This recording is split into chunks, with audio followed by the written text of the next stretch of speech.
যে কারণে কংগ্রেস পার্টিতে যোগদান করতে যাচ্ছি তা আমি রাজ্যবাসীকে উপলক্ষ করে প্রকাশ করছি। আমি আমিনুল ইসলাম, বক্সনগর নিবাসী, রাজনৈতিক পরিচয়হীন একজন নিরপেক্ষ অবসরপ্রাপ্ত শিক্ষক। তবু রাজ্য এবং দেশের রাজনৈতিক, অর্থনৈতিক এবং সামাজিকতায় বর্তমান ভারতের বিপজ্জনক পরিস্থিতির দিকে বিশেষভাবে নজর রেখে চলেছি।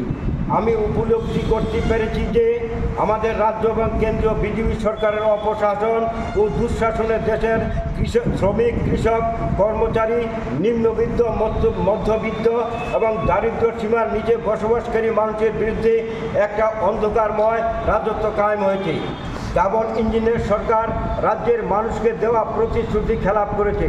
উপরন্তু বর্তমানে প্রচলিত স্মার্ট মিটারের ভারসাম্যহীন অতিরিক্ত বিল মানুষ যেখানে পরিশোধ করতে পারছে না, বিদ্যুৎ মন্ত্রী সেখানে কুমোর তুলিয়া স্লোগান দিচ্ছে বাড়তি বিলের টাকা দিতে হবে। আমি আরও উপলব্ধি করতে পেরেছি যে কেন্দ্রের বিজেপি সরকার দেশের আদানি, আম্বানি, পুঁজিপতি, শিল্পপতির সেবাদার, নীরব মোদীর সহায়ক সমর্থক। কেন্দ্রীয় বিজেপি সরকার মজুতদারদের অতিরিক্ত মুনাফা পাইদের জন্য শোষণের দরজা খুলে দিয়েছে। অন্যদিকে দেশের ভয়াবহ বেরোজগারি সমস্যা তীব্রতর করার লক্ষ্যে নিয়োগ করে তালা লাগিয়ে দিয়েছে। নিত্য প্রয়োজন জিনিসপত্রের দাম নিয়ত বাড়িয়ে চলেছে। রাজ্য এবং কেন্দ্রীয় সরকারের কাছে দেশের পবিত্র সংবিধান পদদলিত গণতন্ত্রের মরণভঙ্গি, মানুষের মৌলিক অধিকার লাঞ্ছিত, অসাংবিধানিক, অবাঞ্ছিত, নোংরা, বিভাজন রাজনৈতিক কর্মকাণ্ডের ফলে দেশের জাতীয় ঐক্য সংহতি বিনাশিত হয়েছে। দেশের অখণ্ডতা হুমকির মুখে এসে দাঁড়িয়েছে।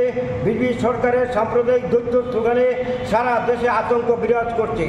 ধর্মীয় সংখ্যালঘু মানুষের উপর কঠোর নির্যাতন, দৃষ্টিকরণ, উৎপাত, ধর্মীয় প্রতিষ্ঠানগুলি বুলডোজার দিয়ে গুড়িয়ে দেওয়া, হিংসা এবং ঘৃণার রাজনীতি ছড়িয়ে দেওয়া ইত্যাদি কার্যকারণে মিশ্র সামাজিক মহল খারাপ হয়েছে, যার ফলে সাম্প্রদায়িক সম্প্রীতি ও শান্তি পালিয়ে গিয়েছে।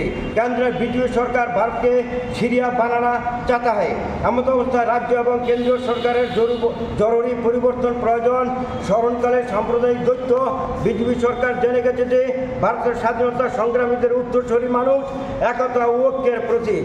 তাই আমি ভারতের কংগ্রেস পার্টিতে রাহুল যুগের প্রধান মুখ মাননীয় রাহুল গান্ধীর রাজনৈতিক সুর মেলাতে এবং রাহুল গান্ধীর সরকার পরিবর্তনের লড়াইয়ে সামিল হওয়ার জন্য রাজ্যের কংগ্রেস সভাপতির সভাস্থলে কংগ্রেস পার্টিতে যোগদান করি না।